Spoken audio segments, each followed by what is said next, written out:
9:06, lo decíamos antes de salir a nuestros titulares. Nació en Bogotá, hace 70 años fue jefe del Estado Mayor Conjunto de las Fuerzas Militares, donde prestó sus servicios a Colombia por más de 40 años, participó de la histórica Operación Jaque, se educó en la Escuela Militar de Cadetes José María Córdoba, donde fue trasladado a la Escuela de Caballería del Ejército en 1975, es especialista en América Latina de la Universidad Militar Nueva Granada, posee una maestría en Defensa y Seguridad Nacional en la Escuela Superior de Guerra, fue jinete, ganó medalla en Juegos Bolivarianos, comandante jefe de la Casa Militar en el gobierno de Andrés Pastrana, comandante de la Brigada 18 y de la 8ª División del Ejército, director de Indumil, agregado militar en las embajadas colombianas, ni más ni menos que de Estados Unidos y de China. Una carrera militar muy impresionante, con sangre de familia, de ADN, de genética puesta siempre alrededor de la fuerza pública. A mí me sorprendió, yo no sabía que iba a ser candidato presidencial. Saludamos en Tribuna RCN al general Gustavo Matamoros. General Matamoros, gracias por estar con nosotros. Juan, un saludo muy especial. Me gusta verlo nuevamente. A todo su equipo de trabajo, un saludo muy especial. Me siento muy complacido. Muchas gracias por la invitación. La regla en Tribuna RCN es muy fácil, general Matamoros. Nuestros periodistas pueden preguntar lo que quieran. Usted puede contestar lo que quiera o no contestar. Y nuestros oyentes son los que juzgan, porque el voto es de ellos. Ellos son los que deciden. Empiezo por preguntarle, general Matamoros, ¿por qué después de tantos años de servicio a Colombia desde la fuerza pública y de poder disfrutar, digamos, de un retiro apacible, usted decide meterse en semejante tropel que es una candidatura presidencial? Juan, yo creo que después de 40 años de servirle al ejército, al país, exponiendo la vida de una cantidad de hombres que han expuesto la vida por este país, cuando uno ve el país en peligro nuevamente, tiene que ponerse el uniforme y tiene que ponerse a dar ideas para solucionar los gravísimos problemas que está teniendo el país en este momento. Por eso tomé la decisión. Yo estoy absolutamente convencido que conozco el tema de seguridad, que es el que está afectando a todos los colombianos. Estoy absolutamente convencido que conozco el territorio, que conozco los problemas y que puedo aportar ideas para que tengamos un país mejor todos los colombianos. Don Juan, aquí con el general Matamoros también nos conocemos desde que era jefe de Casa Militar en el gobierno de Andrés Pastrana.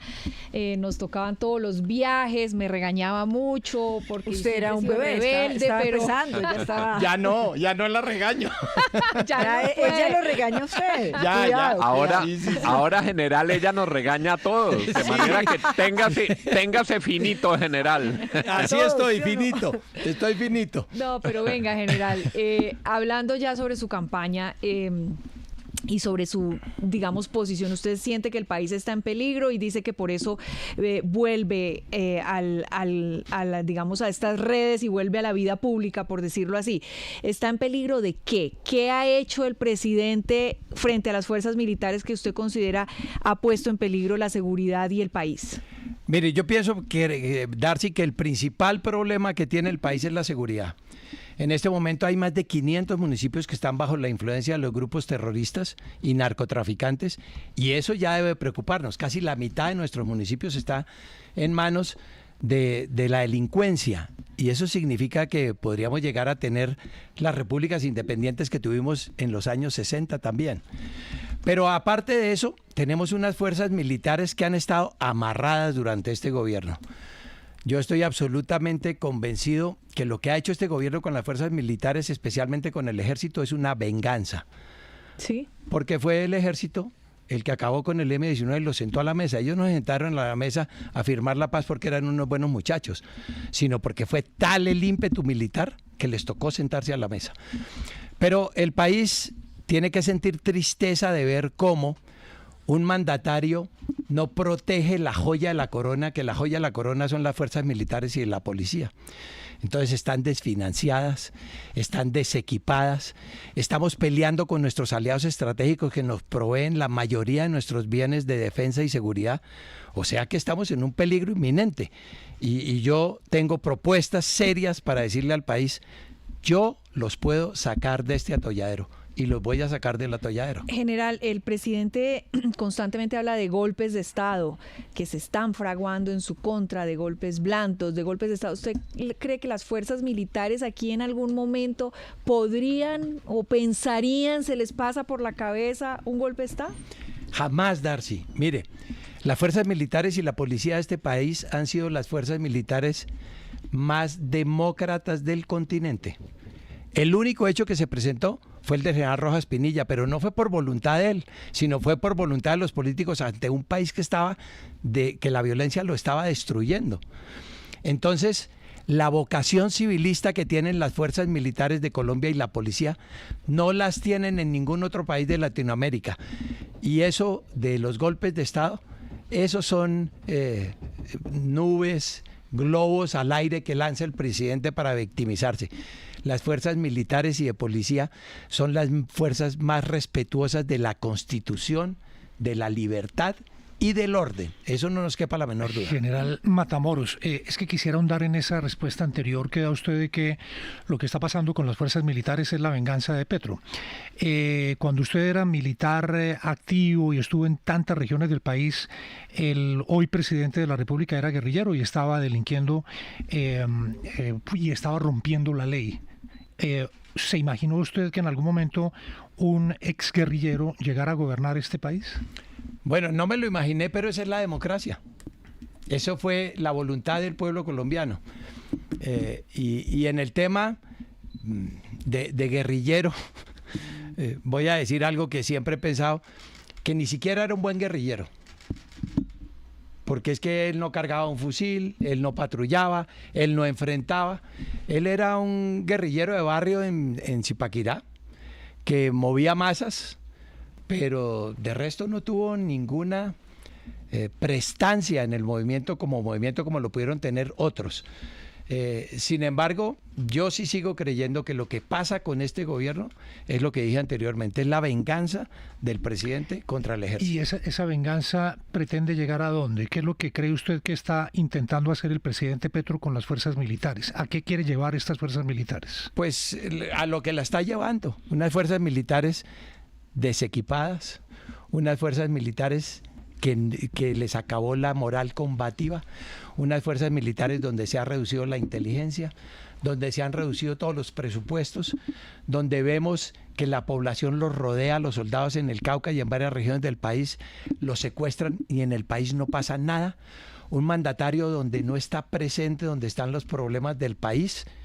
Entonces unas fuerzas militares que no tienen una dirección, no tienen un liderazgo, y en las fuerzas militares es más importante el liderazgo y el ejemplo que cualquier otra cosa. Entonces estas fuerzas militares de ahora no tienen respaldo político, no tienen seguridad jurídica, no tienen equipos, y sin embargo trabajan todos los días con las uñas y todos los días exponen su vida porque tengamos un mejor país. General, en el pasado Consejo de Ministros el presidente Gustavo Petro le dio una orden a su ministro de Defensa, al general Sánchez. Le dijo: general Sánchez, sin miedo, empiece a coordinar inteligencia y operaciones con las fuerzas militares de Venezuela. ¿Qué piensa de esa orden que le han dado a un hombre que fue compañero de tropa suya? Yo estoy absolutamente convencido que Venezuela es una dictadura y que el ejército de Venezuela soporta a un dictador.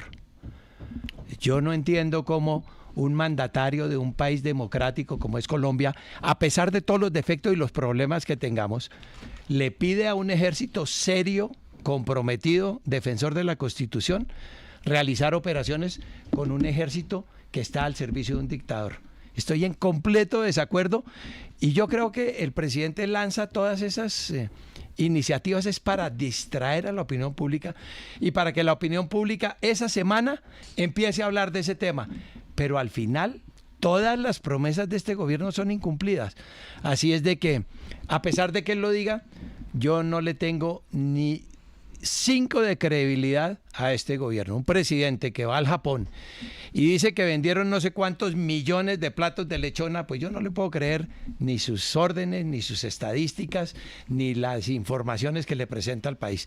Para mí la credibilidad del presidente es cero.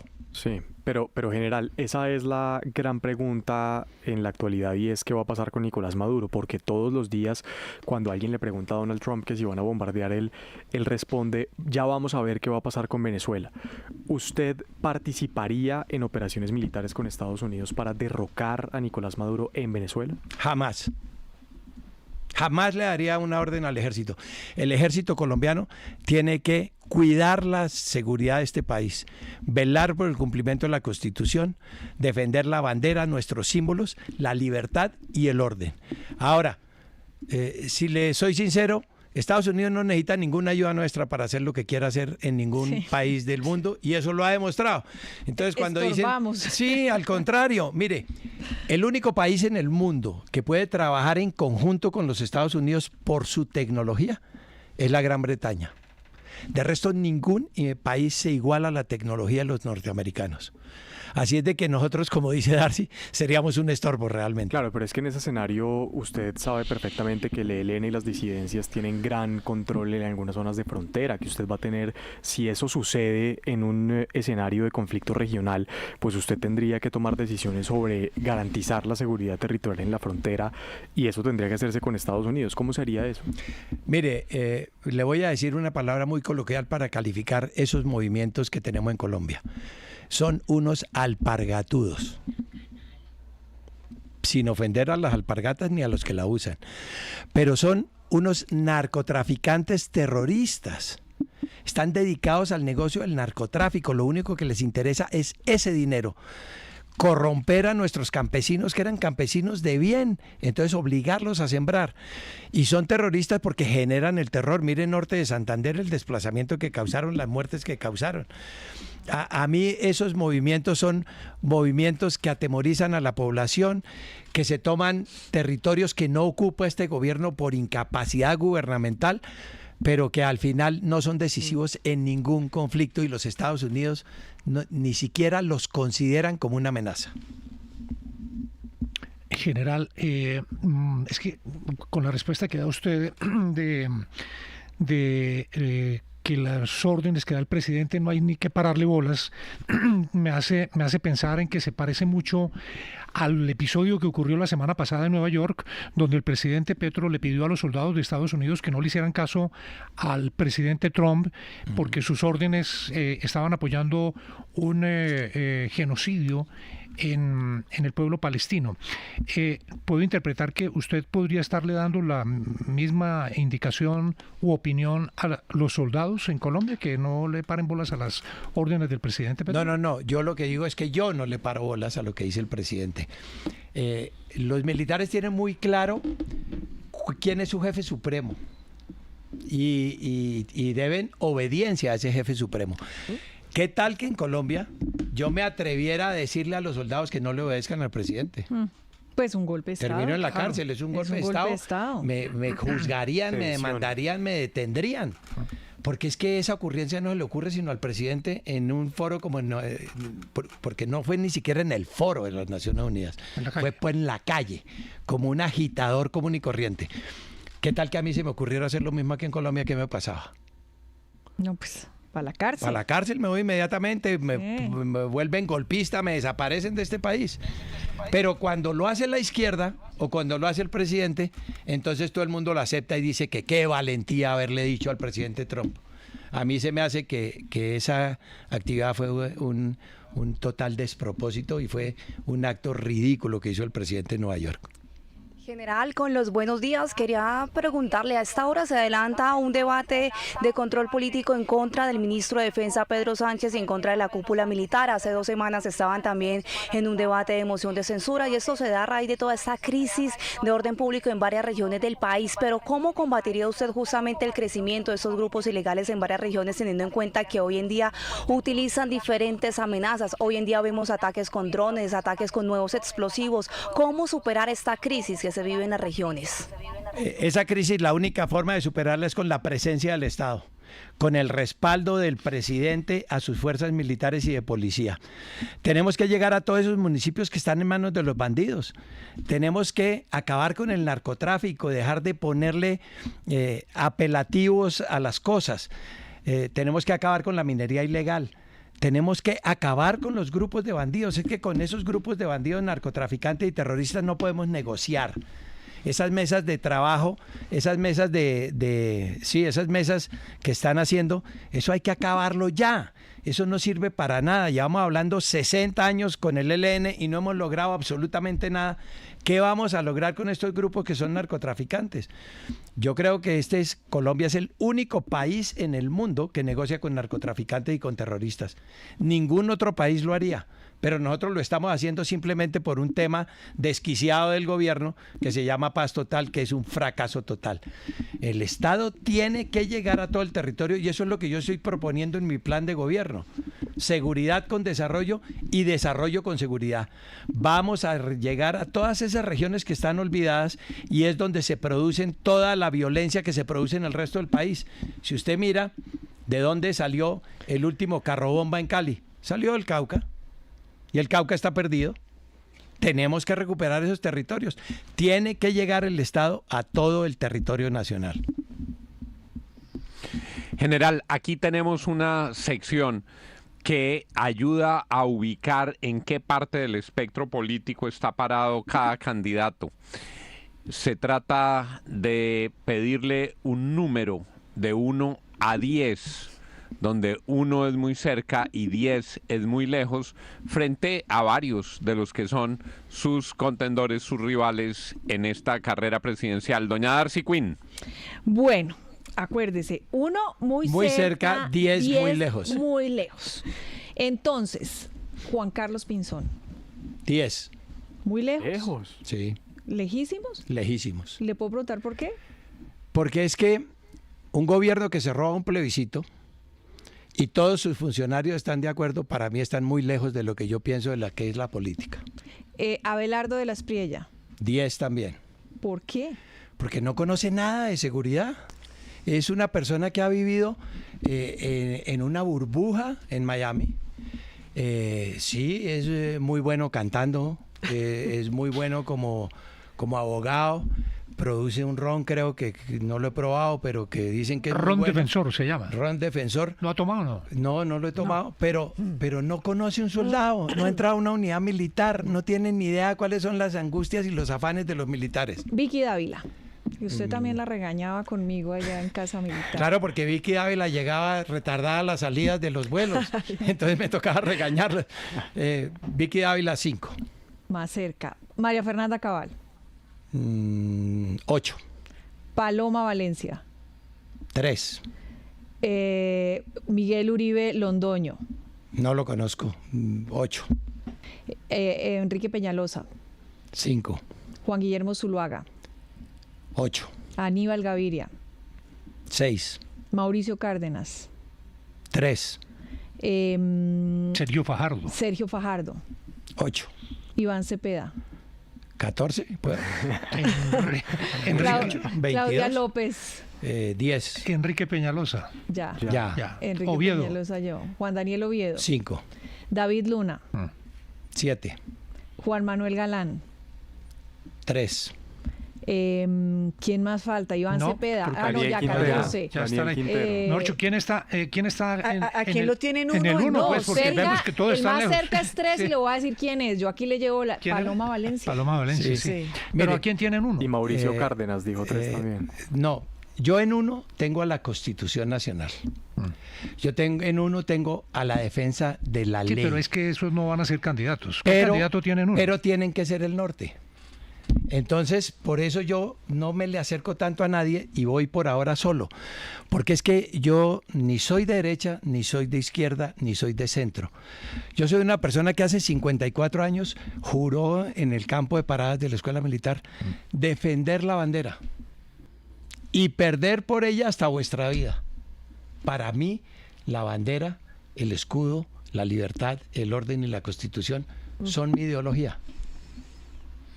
Pues aquí están ese mapa político del general Matamoros, bastante independiente, me parece, en su planteamiento. ¿Le preguntaron por Germán Vargas Lleras?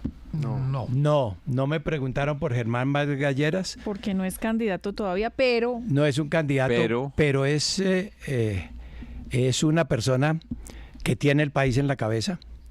Es una persona que ha pasado por toda la política. Es un ejecutor por encima de cualquier cosa, conoce el país y es una persona muy valiosa para el país. Entonces es el que está en 1, Juan. ¿Y en cuánto está? ¿De 1 a 10? No, yo tampoco lo tendría en el 1. Por otra cosa, pero mire, por lo mismo de Pinzón. No, ni siquiera por eso.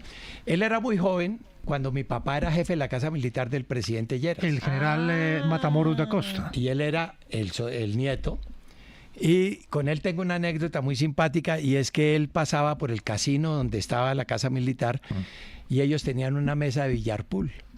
Y él pasaba y se llevaba un par de bolas del billar pool, entonces les dañaba el juego.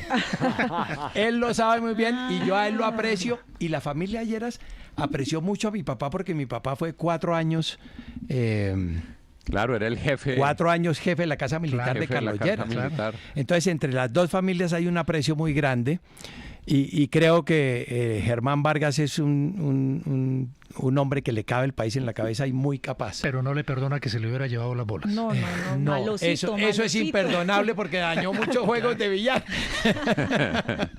9 a.m, 28 minutos. Cerramos la entrevista con las preguntas rápidas, las preguntas cortas para respuestas rápidas de Patricia Pardo. Sí, señor. Vamos con esas preguntas cortas para respuestas rápidas con el general retirado Gustavo Matamoros. La primera. Usted participó en la Operación Jaque. ¿Qué tiene en común la política y la estrategia militar? Todo en común. No hay nadie más político que un general. ¿Usted cree entonces que los militares deberían tener derecho al voto? No, absolutamente no. Para la protesta social, ¿el diálogo o la fuerza? Depende, ambos. ¿Usted se sentaría a hablar con los grupos armados ilegales? No. ¿Más armas o más educación? Más educación. Y con una palabra, ¿cuál sería su mayor crítica al gobierno de Gustavo Petro? Catástrofe. Gracias. Ahí está. Estuvo con nosotros el general en uso de buen retiro, pero ahora activado en la política, ningún retiro, Gustavo Matamoros, por el movimiento Activa. Gracias, general Matamoros, por habernos acompañado. Juan, a usted y todos los integrantes de esa mesa que en algún momento pareció un paredón, un saludo muy especial. Le agradezco mucho la invitación. 9:29, esto es la FM.